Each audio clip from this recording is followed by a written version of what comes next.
Tonight, we're stepping into the real American frontier. Not the polished version with righteous cowboys and theatrical standoffs, but the unfiltered truth where every breath was a gamble and each sunrise a silent victory. Think you're tough enough to survive it? You might want to reconsider. There's a reason it was called wild. Now, imagine this. You've just opened your eyes in the American West of the 1870s. Congratulations, woken up in a myth. The catch, you might not make it to nightfall. Even before you lift your head, the first thing to hit you is the stench. This isn't fresh pine and mountain air. It's the overwhelming reek of sweat, manure, and the faint, sour tang of sewage. Bathing was a luxury out here, maybe once a month if you were lucky. Some settlers didn't bathe the entire winter. Water was too precious to waste on cleanliness when every drop was needed to cook, drink, or tend livestock. You crawl out of bed if it even deserves the name. More likely, it's a sagging straw mattress riddled with bedbugs. Your joints crack as you stand. Every muscle aches. Out here, physical labor isn't a job, it's your life. There are no rest days, no ergonomic tools, and definitely no holidays. Whether you're working a farm, digging in a mine, or breaking horses, your body is your only asset, and it's deteriorating faster than you can repair it. Backs hunched by 30, hands calloused to the bone, and lifespans cut short at 35. That's your reality. You might think your 9-to-5 job is exhausting. Try 14 hours of digging, hauling, chopping, and lifting, then doing it all again the next day. The floor beneath you is cold and dusty. If it's winter, your cabin is freezing, literally. Without insulation, indoor temperatures plummet below zero. If you're lucky enough to have a fireplace, you let it go out overnight to save on firewood. If it's summer, you'll sweat through every layer of your stiff, scratchy clothes. The West didn't offer relief. It offered extremes. Your wardrobe consists of maybe 2 outfits. The fabrics: canvas, denim, and rough-spun cotton that scrapes your skin raw. Women wore even more: chemises, corsets, petticoats, and long skirts that dragged through dirt and filth. Comfort was irrelevant. Cleanliness almost non-existent. Then comes hunger. Breakfast is simple, predictable, and depressing. Biscuits, beans, and coffee again, maybe every meal today. Vegetables and fruit, rare and seasonal. Meat, often preserved beyond recognition with salt or smoke. And that coffee, it's not the warm, rich brew you know. It's bitter, burned, and boiled until barely drinkable, sometimes with crushed eggshells or salt to cut the acrid taste. You gulp it down anyway. You'll need the energy. Before you step outside, you remember to shake out your boots. No, it's not a quirky ritual. It's survival. Snakes, scorpions, and spiders love dark, warm places. More than a few people met their end because they skipped this step.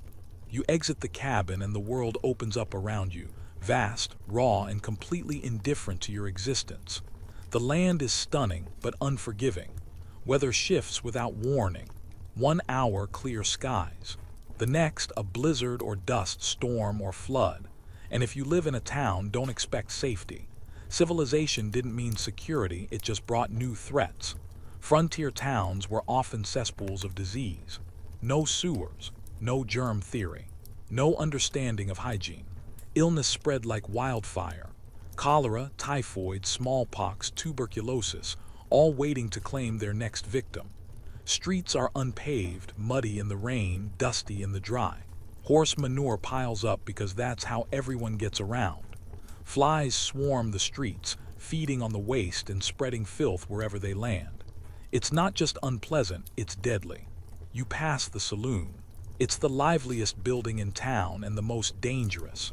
Forget the charming Hollywood version with piano tunes and friendly poker games. Most saloons were dark, cramped, and barely furnished. The liquor, frequently laced with tobacco juice, turpentine, or worse. One shot too many could kill you or blind you. Violence was constant, not glamorous duels at high noon, but messy, chaotic, drunken altercations. Most weren't planned. They happened fast over stupid arguments in a society where everyone was armed.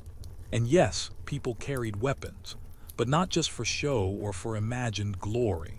Guns were tools, used for hunting, defense, and sometimes survival in the face of wild predators or highwaymen.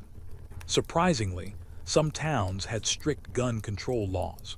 Dodge City and Tombstone, for example, required visitors to check their weapons at the city limits. That famous OK Corral shootout, it started because someone refused. Even so, the myth of the lone gunslinger is mostly fiction. Real violence was ugly, unheroic, and usually involved ambushes, misunderstandings, or alcohol-fueled rage. You keep walking and reach the doctor's office, or what passes for one. Don't expect much. Most frontier doctors had little training, if any. Surgery happened without anesthesia, just whiskey or morphine if available. Tools were reused without sterilization. An infected cut could mean amputation or a slow death. Medical treatments were a gamble. Mercury and arsenic were prescribed for all sorts of ailments. Women giving birth faced shocking mortality rates. 1 in 4 might not survive the experience, especially in remote areas. And dental care. You really don't want to know. Think pliers, no anesthetic, screaming. You're starting to feel queasy and it's just in time for lunch. You visit the local restaurant, which is likely just someone's home kitchen with a few tables. The menu, same as breakfast, with maybe some spoiled meat or overcooked vegetables. You eat it anyway, knowing food poisoning and dysentery are common. While you chew, you overhear talk of outlaws and Indian raids. The truth is complicated. Violence between settlers and Native Americans did happen, but settlers and the military were often the aggressors. Meanwhile, outlaws posed a real threat, especially in rural areas with little or no law enforcement. Vigilante justice was common. If someone accused you of horse theft, they might hang you before sunset. No trial, no defense. After lunch, you stop by the general store. You're shocked by the prices. A can of peaches might cost the equivalent of $20 today. Everything is expensive because it's hard to transport. Most families lived close to the edge, barely able to afford essentials. And then there's the loneliness. Letters from family could take weeks or never arrive. Newspapers were weeks out of date. People went years without seeing loved ones again after heading west. Isolation crushed many settlers. Depression and suicide rates were high. Alcoholism ran rampant. Storm clouds begin to gather on the horizon. Time to head back. The weather here isn't just inconvenient, it's deadly. Blizzards, tornadoes, floods, and droughts weren't just rare disasters. They were regular, seasonal threats. And your cabin, a leaky, drafty box held together by hope and splinters. You pass a group of miners heading to work. Mining was one of the most dangerous jobs. Cave-ins, gas explosions, and toxic dust were daily threats, but really every job was dangerous. Farmers lost limbs. Ranchers got crushed. Loggers died in droves. You make it home just before the rain. You set out buckets to catch what leaks through the roof, and maybe collect drinking water while you're at it. Sanitation is poor, and waterborne illness is rampant. As night falls, the silence is unnerving. No hum of traffic, no lights, just flickering oil lamps and the fear of fire. They could burn a town down in hours. You lie down, exhausted from a single day. Your stomach churns, your back screams, and your thoughts race. Will you survive tomorrow? Out here, nothing is promised. Not even the morning. Morning comes early on the frontier, and whether you like it or not, you're up with the sun. There's no snooze button. The Wild West doesn't care if you're still tired, sore, or half frozen. There's work to do, and it won't wait. Let's say you decide to travel today, maybe to a nearby settlement or across the plains toward the promise of a better life. How do you get there? Well, unless you're one of the fortunate few with money for a railroad ticket between major cities, you're on your own. The Transcontinental Railroad exists, yes, but most ordinary folks couldn't afford it. If you own a horse, you're lucky, but that luck comes at a steep price. Horses are expensive to buy and even harder to maintain. Feed, gear, care, it all adds up fast. And if your horse gets sick or breaks a leg, you don't call a vet. You pull a trigger. Even if your horse is healthy, riding long distances isn't a joyride. Saddles weren't designed for comfort, they were built for function. After a few hours in the saddle, your legs burn, your back stiffens, and your tailbone feels like it's been slammed with a hammer. If your horse spooks, common in these wide open, unpredictable lands, you could be thrown and seriously injured miles from anyone who can help. Don't have a horse. Then you're walking, or traveling by wagon. But don't picture those cheerful caravans rolling through golden meadows. Wagon travel is rough, no suspension, no shock absorbers, just wooden wheels clattering over rocks and ruts. You feel every bump, every jolt, and every pothole. The constant shaking causes wagon sickness, like seasickness on land. Trails turn to mud pits when it rains. During dry spells, the dust chokes your lungs and blinds your eyes. Wagons break down frequently. Axles snap, wheels crack, and there's no roadside assistance. If you're lucky, someone helps. If not, you're stranded. Let's say you're brave or desperate enough to join a wagon train heading west, maybe all the way to Oregon or California. The Oregon Trail is infamous, and for good reason. Roughly 400,000 people tried it. About 1 in 10 didn't make it. The trail earned its grim nickname, the nation's longest graveyard. There were graves every few hundred feet, sometimes marked, often not. The number one killer. Disease. Cholera was a monster, spreading through contaminated water. It could kill you in a day. Dysentery, typhoid, mountain fever. They swept through camps like fire. Children were especially vulnerable. It wasn't uncommon for families to bury multiple children along the trail, then keep moving. There was no time for grief. Medical care, practically non-existent. Most remedies did more harm than good. Old wives' treatments, folk potions, or just prayer. Crossing rivers was another deadly gamble. Wagons weren't boats, but they had to float anyway. Some pioneers tried to ford rivers. Others built makeshift rafts. Many drowned. Livestock, people, supplies, all lost to the current. The Platte, the Columbia, the Snake, beautiful, brutal rivers that swallowed hundreds of hopefuls. You might think attacks from Native Americans were a top concern, but they were rare compared to what Hollywood portrays. Most native tribes were more likely to offer guidance, food, or help crossing rivers than to attack. The real threats were the ones settlers brought with them: poor judgment, disease, and bad planning. Still, the journey was mentally brutal. People were buried and left behind with barely a word. Parents had to keep moving after burying a child. Spouses died. Friends disappeared. The grief didn't stop the trail. And if you made it all the way to Oregon or California, you likely arrived broke, sick, and starving, only to discover the so-called promised land came with its own set of problems. But maybe you're not going that far today. Maybe just heading to the next town. Even short trips were risky. Outlaws roamed the roads, not as often as legends suggest, but enough to keep you alert. Stagecoach robberies happened, rare but real, and if you were alone, you were a target. Then there were the natural dangers. Flash floods swept away travelers and livestock. Desert heat could kill by midday. Blizzards could trap and starve you in hours. Navigation was an art. No GPS, no reliable maps. Landmarks changed with the season or were misinterpreted. If your guide was wrong, or you got separated, it could mean death. Even if you survived the journey, what you found when you arrived wasn't the Wild West of movies. One thing rarely shown in the old films: the diversity. The West wasn't just white cowboys and settlers. Chinese immigrants built railroads, mined, and ran businesses. Mexican families had been in the Southwest for generations. Black cowboys made up a huge part of ranch labor, sometimes up to 25%.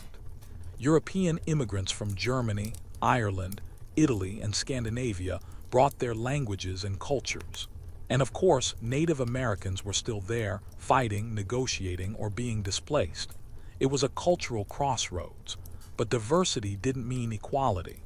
Chinese laborers faced constant discrimination, paid less, given the most dangerous jobs, and blamed for everything. Violence against them was common, and laws like the Chinese Exclusion Act were born from this hate. Mexican landowners lost their property through legal tricks or outright theft after the U.S. took their territory. Black Americans, hoping for a fresh start, found a different, but just as entrenched, form of racism. They were essential to the economy but shut out of opportunity. And the Native American story, it's not a subplot, it's the central tragedy of the American West. Indigenous populations were devastated by war, disease, and forced relocation. Government policy aimed to destroy their way of life. Treaties were signed and broken whenever convenient. Reservations were created, usually on poor land. Children were taken from families and forced into boarding schools designed to erase their culture. Kill the Indian, save the man. That was the motto. Native languages, clothes, hair, and religion were all banned. The damage done by these policies reverberates to this day. Meanwhile, many tribes had tried peaceful coexistence. They traded, adapted, and endured. But the land grabs didn't stop. The buffalo were wiped out, deliberately, because starving tribes were easier to control. The frontier was not just a place of adventure. It was a place of cultural annihilation. As you continue your journey, you begin to understand that the frontier wasn't lawless. But law, when it existed, came in many forms, and often didn't look like justice.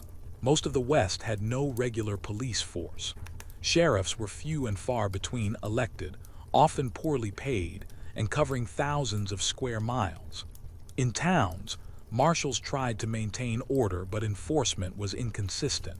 Sometimes they were dedicated public servants. Other times, they were just men with badges and guns and little concern for fairness. In many cases, communities handled crime themselves, with vigilante justice. Accused of theft, you might be hanged before sunset. Cattle rustling, murder, even suspected fraud could lead to lynching. No trial, no evidence, just a mob and a rope. Gunfights did happen, but not like the movies. Most weren't showdowns. They were ambushes, bar fights, or drunken accidents. And when someone was executed for a crime, it was usually public. A warning to others. Prisons, where they existed, were horrible. Disease-ridden, violent, and overcrowded. Many communities didn't even bother with them. Killing was easier and cheaper than keeping someone locked up. As the sun dips toward the horizon, you think about finding a place to sleep. There might be a hotel in the next town, but don't expect comfort. You'll get a bed, maybe. It might be infested with bedbugs. There's no indoor bathroom, just an outhouse out back. Thin walls mean you'll hear every snore and cough from your neighbors. If it's busy, you might be expected to share the bed with a stranger. If you're broke or just cautious, you might sleep in a barn or on the ground. Either way, you're exposed to the elements, insects, and possibly predators. Even in towns, security was minimal. Doors didn't always lock. Night brought a different kind of fear. And if you're camping, you better know how to build a fire safely. Too big and you risk starting a wildfire. Too small and you might freeze. Food must be rationed. And every shadow, every rustle sets your nerves on edge. Coyotes howl. The night air is still but not peaceful. The silence is too deep, too unnatural for modern ears. It presses in on you. And as you lie down, nerves frayed and body aching, you realize this isn't a movie set. It's a gauntlet. A place where every single day is a test. And the price of failure is permanent. Sleep doesn't come easily on the frontier. The darkness is overwhelming. Not the soft, background dull kind we're used to, but a blackness so complete you can't see your hand in front of your face. No streetlights. No glow from a phone screen. Just the stars and whatever flicker your campfire throws before it dies out. And even then, sleep is shallow. Every noise, a distant howl, the rustle of leaves, a branch snapping, jerks you awake. Could be a predator, could be something worse. Out here, fear never really leaves your body. It just waits for a quieter moment to crawl back up your spine. Morning brings no relief. You've survived another night, but that's just one battle. The war is constant. Today, maybe you try your luck in one of the mining towns, places with names like Deadwood, Bodie, or Virginia City. You've heard tales, men striking it rich overnight, pulling gold the size of eggs from the earth and living like kings. Those stories are what drove thousands west. What they didn't tell you was the truth. Most of the easy gold was gone by the 1870s. To have a shot now, you'd need to stake a claim, a legal process that requires money, luck, and navigating a tangle of frontier bureaucracy. And if you find a decent plot, that's where the real misery begins. Placer mining, the kind where you pan for gold in rivers, means hours bent over in freezing water, sifting gravel, hoping for flakes of gold barely worth a few cents. Your hands crack, your back burns, days go by without success. Hard rock mining, far worse. That means dynamiting into mountains, crawling into suffocating shafts supported by rotting beams. The air is thick with rock dust and invisible, poisonous gases. One wrong move and the ceiling caves in. A spark too soon and the dynamite goes off early. Explosions were common, so were deaths. If the mine doesn't kill you outright, it works on you slowly. Silicosis turns your lungs to concrete. Mercury poisoning warps your mind. Hearing loss, chronic pain, vision damage, these were the norms, not exceptions. The worst part, you're not even working for yourself. By now, most mining was run by companies. You're just another laborer, paid $2 or $3 a day to risk your life in a hole. Meanwhile, the saloon owner down the street might be making more off your misery than you are off your sweat. And those saloons, they're not a break from hardship, they're a release valve, full of frustrated, exhausted men drowning their pain in rot-gut whiskey that could strip paint off a wall. Fights break out constantly. Knives are faster than fists, guns even faster. Sanitation in mining towns is non-existent. Human waste runs in open ditches. Flies blanket everything. Diseases like typhoid and cholera tear through the camps. If you survive the mine, you still might not survive the month. Now imagine you did find gold. You think that's freedom. Think again, you become a target. There are few banks out here. If there is one, it might be a scam. Some guy who opens a storefront, collects deposits, then disappears overnight. You're forced to carry your gold or trade it for goods at unfair prices. Some stores will buy your gold dust, but only at a fraction of its value. If you're carrying coin or ore, you're marked for robbery. There's no armored transport, no police escort. Just you and whatever weapon you trust the most. So maybe, after all that, you reconsider. Maybe mining isn't for you. Ranching looks better, wide open plains, cattle, the smell of leather and sweat. Surely that's healthier. Not exactly. Ranching demands capital. Land, cattle, fencing, tools, it adds up fast. And then you pray the weather cooperates. A single harsh winter, like the infamous Great Die-Up of 1886-87, can wipe out 90% of your herd. Blizzards bury animals alive. Summer droughts leave them to starve or collapse at dry riverbeds. Disease sweeps through cattle fast. Texas fever, anthrax, parasites. There's no veterinary medicine, no vaccines, no easy fixes. Predators and poisonous plants claim the rest. If you borrowed money to start, you're ruined.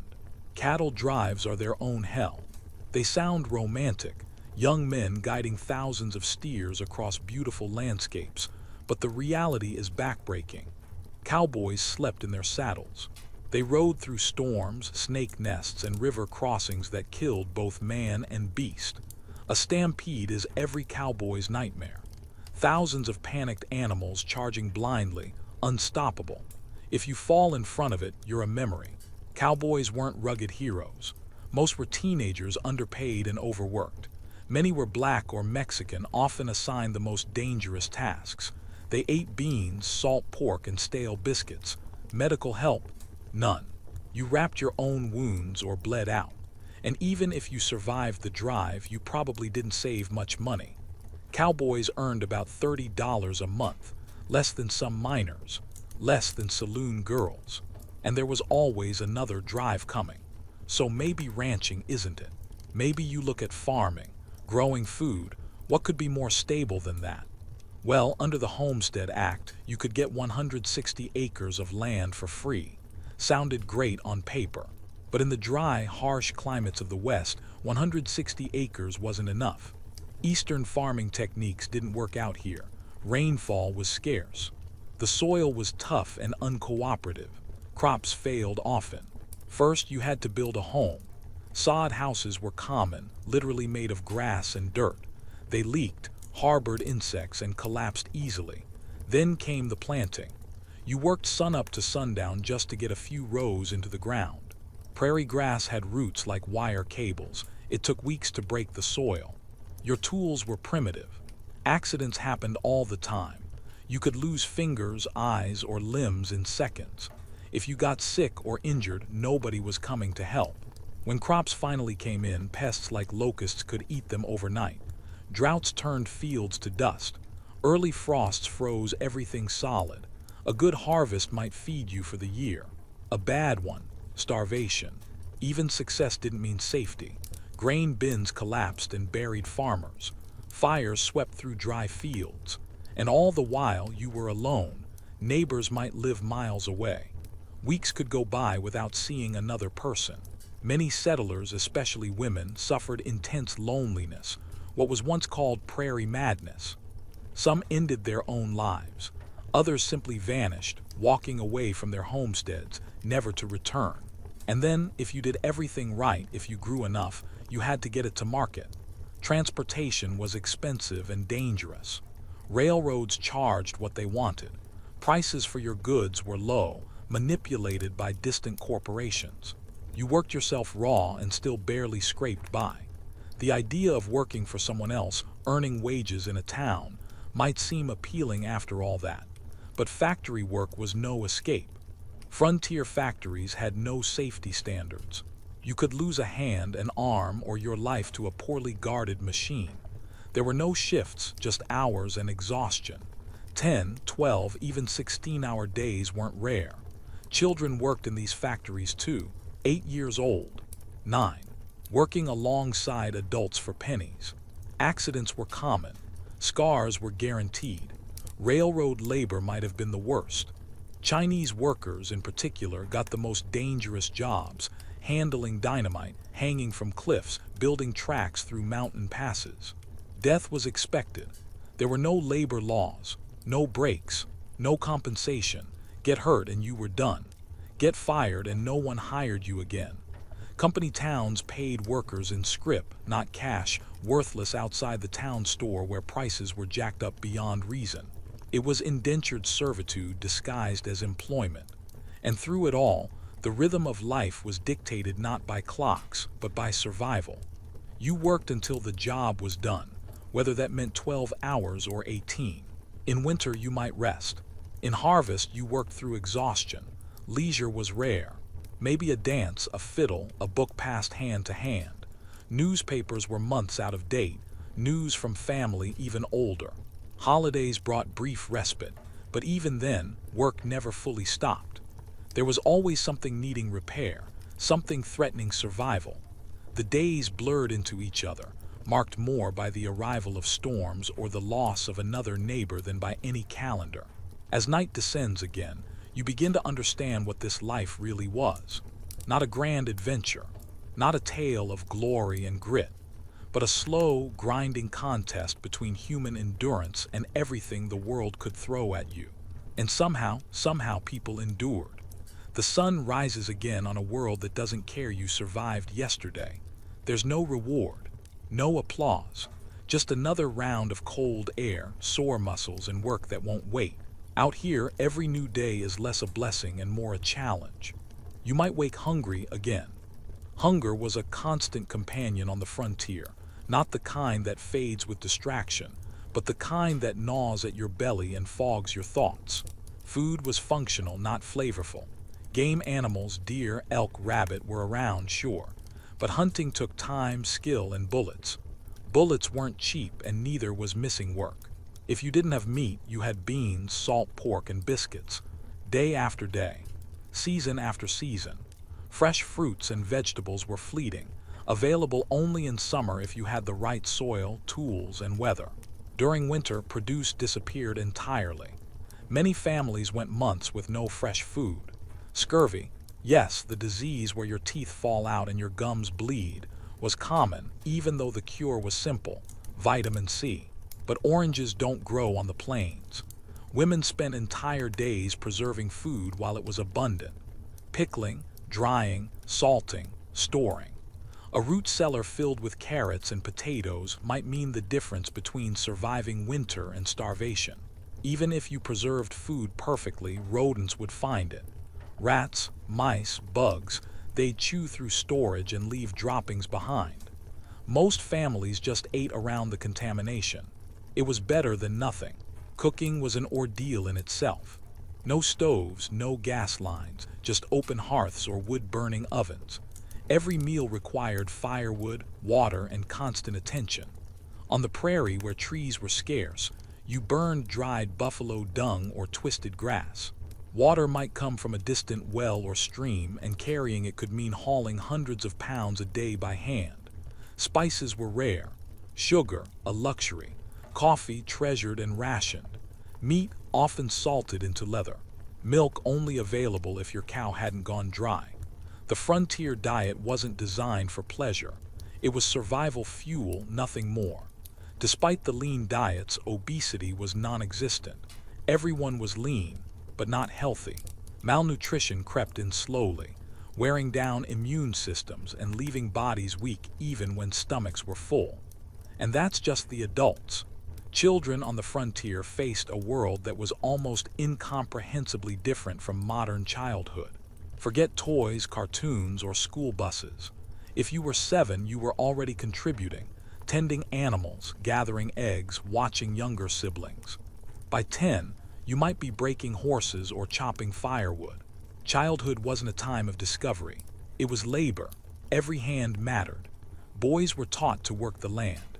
Girls learned to cook, preserve, sew, and raise children, all while working the fields alongside their parents. If your mother died in childbirth, you stepped in, whether you were ready or not. Death was familiar, almost expected. 1 in 4 children didn't live past 5. If your family had 6 children, 2 probably didn't make it. The causes: diseases we now vaccinate against: measles, scarlet fever, whooping cough, diphtheria, and accidents, so many accidents. Children drowned, got trampled, fell into fires, or were crushed under wagons. It happened so often, people accepted it as part of life. Education existed, but it was spotty. Towns with enough people might build a schoolhouse, a single room for all ages, a teacher with little training and less patience. Discipline was harsh. A whisper could earn you a beating. Supplies were shared or scavenged. Chalk, slates, and a few tattered books. If your family lived too far away, you didn't go, period. There was work to be done. In remote areas, education was whatever your parents could provide, if they were literate at all. And if they weren't, you learned by doing. Reading and writing weren't as important as knowing how to milk a cow or avoid a snake bite. If you got sick, your odds weren't good. There were no hospitals, no just the local doctor, if you had one, which many towns didn't. Some had a traveling healer, others relied on a neighbor with experience. Treatments included whiskey, opium, or bleeding you out to balance your humors. Mercury pills, herbal poultices, arsenic. Sometimes the cure killed you faster than the disease. Childbirth was a minefield. Women usually gave birth at home, often with only other women to assist. No prenatal care. No emergency C-sections. If something went wrong, and it often did, there was little anyone could do. Bleeding, infection, breech births, any one of them could end a life. Men wrote in journals about burying their wives next to children, then going back to work the next morning. Mourning wasn't a luxury. Life went on whether you could face it or not. And then there was the mental toll. We've talked about physical hardship, but the psychological pressure was just as intense. Isolation wasn't measured in hours or days, but in weeks and months. A neighbor might be a half-day ride away. A letter from family might arrive months after it was written, if it arrived at all. News was old by the time it reached you. The world beyond your homestead became a distant blur. For women especially, the isolation was brutal. Many frontier wives went days without speaking to anyone but their children. Depression, what they called prairie madness, was common. Some grew despondent. Some turned violent. Others simply walked away, disappearing into the landscape. Men, too, suffered silently. They drank, worked, or snapped. There were few safe places to express grief or fear. You swallowed it, buried it, and hoped it didn't eat you alive. Even in more settled areas, community life was minimal. Visiting a friend meant traveling miles. Most gatherings revolved around church, holidays, or mutual aid. Barn raisings, harvests, funerals. Churches did more than preach. They served as schools, community centers, even places of arbitration. Religious leaders were also teachers, counselors, midwives, and judges. In a world with little structure, faith gave people something to cling to, even if they weren't particularly devout. When a town finally built a school, a church, and a general store, it marked a turning point. It meant the town intended to stay. Until then, everything was temporary: tents, shacks, pop-up businesses. But permanence changed things. Streets were surveyed. Wooden buildings gave way to brick. Governments formed. Rules appeared. And with those rules came tension. Many had come west to escape the structures of the East: rules, taxes, expectations. But now civilization was following them. Some welcomed it. Others moved further out, chasing the edge of wildness. Law enforcement slowly took root. Town marshals, county sheriffs, and federal marshals started showing up. But justice was inconsistent. Sheriffs might be competent or corrupt. Marshals might be fair or paid off. In many places, the line between lawman and outlaw was thin. Some of the most famous Western heroes were anything but. Wyatt Earp ran gambling houses and brothels. Wild Bill Hickok shot more innocent bystanders than criminals. Jesse James wasn't a Robin Hood. He was a former Confederate guerrilla who robbed trains and killed civilians. The stories got polished later. They became legends not because they were moral, but because they were marketable. The myth of the Wild West, the noble cowboy, the wise sheriff, the rugged outlaw, was built decades later. It began even before the frontier closed. Buffalo Bill's traveling shows staged mock battles and robberies for Eastern audiences. Dime novels, written in New York by men who'd never been west, sold fantasies of action and honor.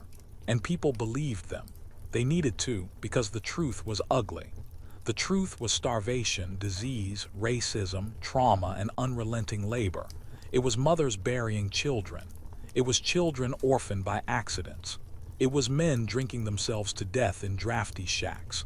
But that doesn't mean it was without courage. Real courage. Not the kind drawn with a six-shooter, but the kind that gets up every morning despite everything.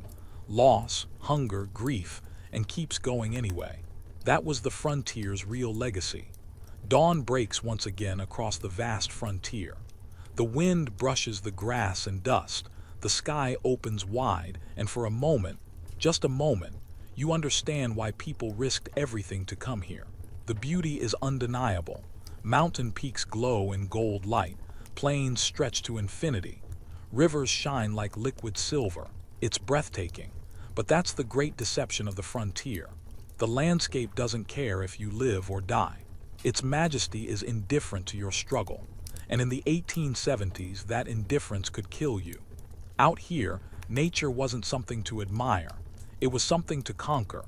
Settlers felled forests, stripped hillsides, dammed rivers, and slaughtered animals by the millions. Timber was cut with no thought to replanting. Streams were diverted and poisoned by mining runoff. Wildlife was hunted with such relentless aggression that whole species disappeared from regions where they'd thrived for centuries. The most tragic example, the buffalo. Once, tens of millions of bison roamed the continent. By 1884, fewer than 1,000 remained. This wasn't just careless overhunting, it was policy. The U.S. government actively encouraged the extermination of buffalo to starve Native American tribes into submission. Kill the buffalo, and you kill the people who relied on them. It worked. The disappearance of the bison shattered the plains tribes. Starvation set in. Resistance crumbled.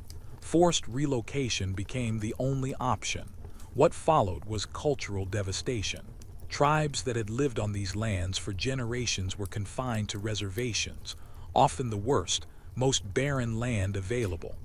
They were told to farm, but the land was unworkable.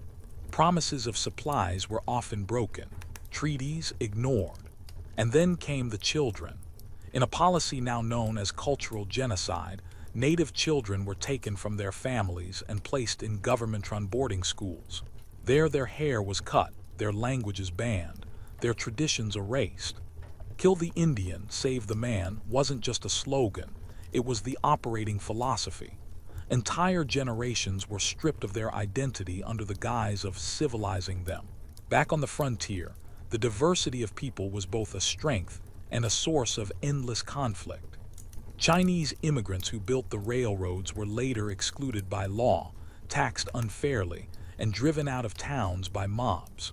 Mexicans who had owned land in the Southwest for generations lost their property through deception or outright violence. African Americans who moved west hoping for a new start found the same racist barriers they had left behind, just painted with a new brush. The Wild West wasn't a melting pot. It was a pressure cooker. Cultures clashed. Power dictated whose customs survived and whose disappeared. By the 1870s and 1880s, things were changing again. The wild edge of the frontier was shrinking. The railroad brought corporate interests into even the most remote areas. No longer just individual settlers with axes and hope. Now it was mining conglomerates, cattle barons, and land speculators with political pull. The Transcontinental Railroad, completed in 1869, had shrunk the country. What once took months now took days. Branch lines spread like veins, pumping goods and people in and out of the West. Resources were extracted faster than ever: timber, gold, copper, coal. And with those resources came profits, but not for the small-time farmer or miner. Independent workers couldn't compete. Small farms struggled against industrial agriculture. Family ranchers were boxed out by powerful cattle companies. Towns filled with businesses backed by Eastern investors. The West was no longer a frontier, it was a market. Laws changed. Ordinances appeared. Towns got paved streets, post offices, banks. Schools were built, churches founded, jails constructed. Civilization tightened its grip. Some people welcomed the stability. Others felt suffocated. The wild was disappearing, replaced by order, rules, taxes, and bureaucracy. Those who couldn't, or wouldn't, adapt kept moving westward, seeking a freedom that no longer existed. And yet in that final breath of the frontier, something new emerged. It was memory, myth, a carefully constructed story of what the West had been. Buffalo Bill Cody took it on the road. His Wild West shows traveled the country and the world, reenacting battles, robberies, and Indian chases in choreographed spectacles. Audiences loved it. They believed it. And why wouldn't they? It was thrilling. It was simple. Good guys, bad guys. Civilization triumphing over savagery. Dime novels, written by people who had never seen a cactus in real life, poured out of printing presses. Cowboys became noble warriors. Outlaws became misunderstood heroes. Women became schoolmarms and damsels in distress. The dirty, brutal, complicated truth of the West was scrubbed clean and packaged for entertainment. Hollywood would perfect the myth. Cowboys riding into the sunset. Lone sheriffs upholding justice. Showdowns in the street at high noon. These stories would become more real than reality. They'd define a national identity, but they weren't real. The real West was starvation, sickness, violence, and backbreaking labor. It was hope clashing with hardship. It was tragedy and tenacity. It was people from every walk of life trying to carve meaning out of merciless land. As night falls on your final day in the Wild West, you look back over everything you've endured. You've slept on a bed of straw. You've shaken scorpions from your boots. You've drunk bitter coffee and eaten food flecked with rodent droppings. You've survived a brutal storm, a poisonous rumor, a mine that nearly caved in. You've seen the cost of expansion, not in miles gained, but in lives lost. And if you were lucky, just lucky enough, you might live to see another day. That was the only reward the frontier ever offered. But despite everything, the pain, the loss, the cold and fear, there was something undeniably human about it all. A rawness, a purity, a clarity of purpose stripped of luxury and noise. And maybe that's what still draws us to the story today. The frontier reminds us what people are capable of, how hard they can push, how much they can endure, and how far they'll go in pursuit of something better. It reminds us that survival is never guaranteed, that freedom comes with cost, that comfort is never free. As you drift to sleep beneath a sky full of stars, brighter and more infinite than any modern city allows, you realize one final truth. The people who shaped the American West weren't heroes or villains. They were survivors, and they earned every breath. Morning breaks, and for the first time you feel something you haven't before: distance. Not the kind you measure in miles, but the kind you feel in your bones, the distance between then and now. The frontier is fading. You see it in the quiet way the land begins to change. Where once there were endless plains, you now notice fence posts lining fields. Cattle are branded, herded, sold by the thousands to markets back east. Train tracks slice across open country. Telegraph wires hum with coded chatter. Surveyors mark off plots that will become neighborhoods.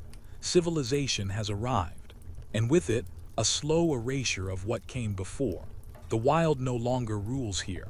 The howls of wolves and cries of coyotes are pushed back by gunshots and plows. The campfires have been replaced by kerosene lanterns. Dirt streets are filled in with gravel. Soon, they'll be paved. And the saloon doors that once swung open for gunslingers and drifters now greet bankers, lawyers, and railroad men. You watch a family arrive in a covered wagon, but this time, they don't look desperate. They step down with clean clothes, ready-made furniture, and polished boots. The father shakes hands with a land agent. The mother scans for a schoolhouse. Their son clutches a dime novel about cowboys, already a legend of a world he never knew. It's strange how quickly something becomes history. Only 10 years ago, that family might have starved on the trail. Now they're part of the new West, tamed, mapped, managed. Townships have charters. Stores have stocked shelves. Mail arrives on time. There are doctors, lawyers, barbers, postmasters. A sense of permanence settles like dust. But if you look closely, the Old West isn't gone. It's just gone quiet. The woman in the store. She buried 2 children in Nebraska before finding this town. The man hammering iron in the blacksmith shop. He rode herd across 5 states before a storm took his last horse. The preacher, so full of sermons on sin and salvation. He was once a bounty hunter, with blood on his hands and scars he doesn't talk about. They don't speak of those days often, but the weight of them is always there, carried in their backs, their eyes, the silence between words. You see it most in the way they pause sometimes when the wind shifts, like they're listening for something they once knew, because they remember what this place cost. The West was never given, it was taken, paid for in suffering, sacrifice, and silence. That truth lives in the cracks of every boardwalk and the shadows of every barn. And then you notice something else. The land remembers too. The trails are still there, even if they're overgrown. The old homesteads, collapsed but not forgot, stand like bones. Ghost towns remain, sun-bleached and hollow, where saloons echo with imagined laughter and wind whispers the names of those who never made it. You walk through one of these places. It smells of dust and memory. A rusted horseshoe lies in the dirt. A bullet hole marks a wall where someone once argued too loud. In the corner of a collapsed building, you find the corner of a child's doll, stiff with time, faded but still whole. No one lives here now, but it doesn't feel empty. History isn't always written. Sometimes it's left behind, waiting to be noticed. And that's the secret no one tells you. The frontier never really disappears. It just shifts. It becomes something else. A memory that echoes, a legend that lingers, a feeling you can't quite name. You climb a small ridge and look out over the land. For a moment, you think about everyone who came before. The ones who built and broke, who tried, failed, and tried again. Their stories were never perfect. They weren't always brave or kind or just, but they were real, and they mattered. The frontier wasn't a place. It was a moment in time, a test of the human spirit, a stage set not for heroes or villains, but for ordinary people facing extraordinary odds. And in that sense, maybe the West is still with us. Not in dusty towns or old revolvers, but in every person who wakes up unsure they'll make it through the day and keeps going anyway. In every risk taken, every comfort sacrificed, every quiet act of endurance. That's the legacy. Not the myths, not the gunfights or the gold rush, but the quiet, gritty human will to keep moving forward, no matter what. So as the sun dips low again and the sky bleeds amber across the plains, you finally understand. The West didn't end. It became a story, and now it's yours to carry. Time rolls forward. The towns grow. Railroads snake across the country like veins of progress. The government stakes claims, draws maps, and declares the frontier closed. That's the official word. The West, they say, has been settled, tamed, controlled, but you know better. You saw it, lived it.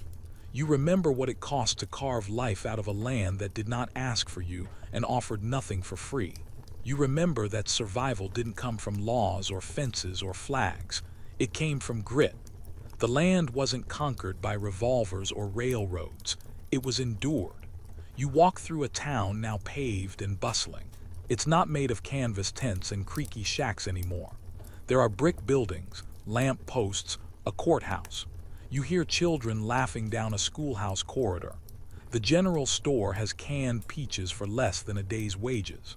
There's a dentist, a doctor, even a photographer offering portraits for a few coins. People wear newer clothes. They smell cleaner. They argue about taxes, not cattle raids. They read newspapers that are only 2 days old.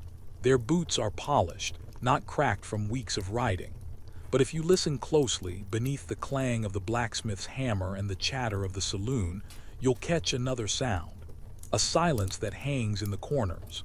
A silence filled with all the things they've decided not to talk about. They don't talk about how many bodies the land swallowed before they got here, about the people who lived here first, or the ones who came with hope and vanished without a trace. They don't talk about the blood, the hunger, the grief. They just move forward. History does that. It forgets what it can't sell. But you remember. You walk out past the edge of town, past the new fences and the telegraph poles, and into a patch of wild that hasn't been measured yet. And there you sit. Not because you're tired, but because the moment asks for it.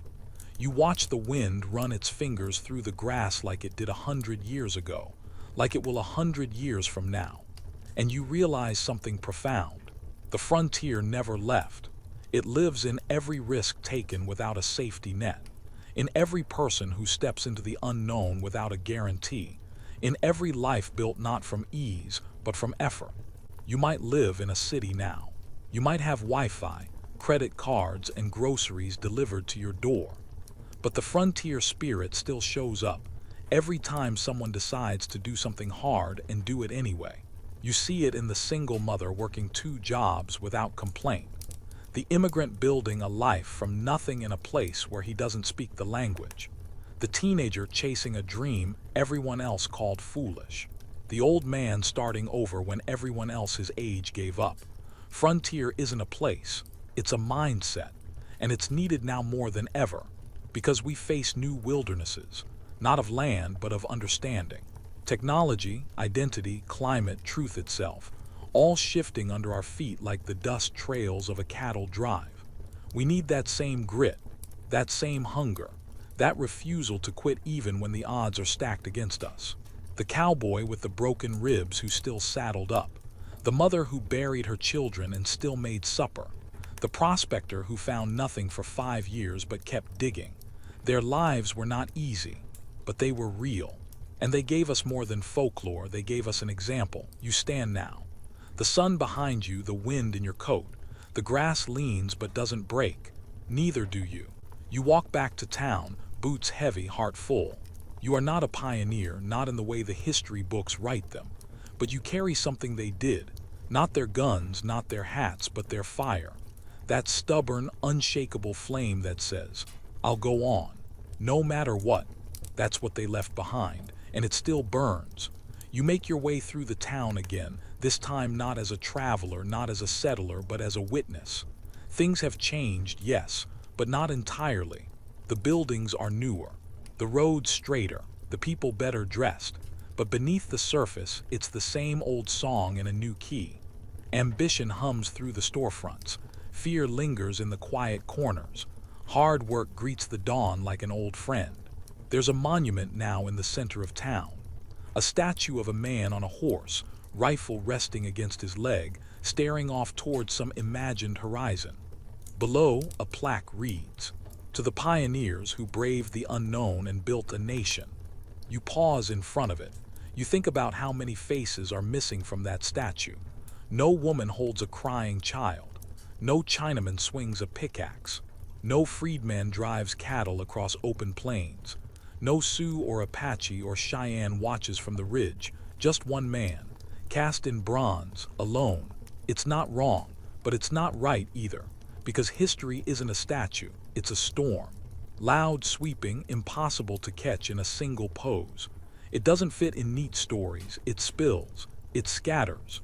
It survives in fragments, passed down not in marble but in the hands and hearts of those still standing. You walk on. The world keeps changing. The iron rails turn to highways. The telegraph becomes the telephone, then the internet. People trade oxen for engines, wagons for satellites. But the pattern remains. There's always a new edge, a new place to break against. People still build from nothing. They still fall in love too young and bury children too early. They still take risks that make no sense to anyone else, and sometimes they still strike gold. But what changes, the real change, is that the wilderness isn't just out there anymore. It's in here, in the mind, in the spirit, in the quiet decisions no one sees. Do you stand when it's easier to sit? Do you speak when it's safer to stay quiet? Do you build something no one asked you to build just because you believe it should exist? That's the modern frontier. It's not fenced off. It's not charted on maps. It's found in resilience, in conviction, in love that refuses to quit. It's the daily decision to live deliberately in a world that begs you to sleepwalk. And the real legacy of the West, it's not the land, not the towns, not the myths, it's the echo of those who came before, whispering from broken journals and sun-bleached headstones, "Keep going." That echo lives in you now. It lives in your defiance when the world tells you to settle, in your kindness when cruelty would be easier, in your work ethic, your stubbornness, your quiet fire. So as you stand at the edge of this modern world with its blinking lights and endless noise, you take one last look at the trail behind you. The dust may have settled, but the story hasn't ended. It's yours now to carry, to tell, to write anew. Because somewhere out there, in boardrooms, in basements, in barren corners of lost towns, a new frontier waits. And someone, maybe you, is about to step into it.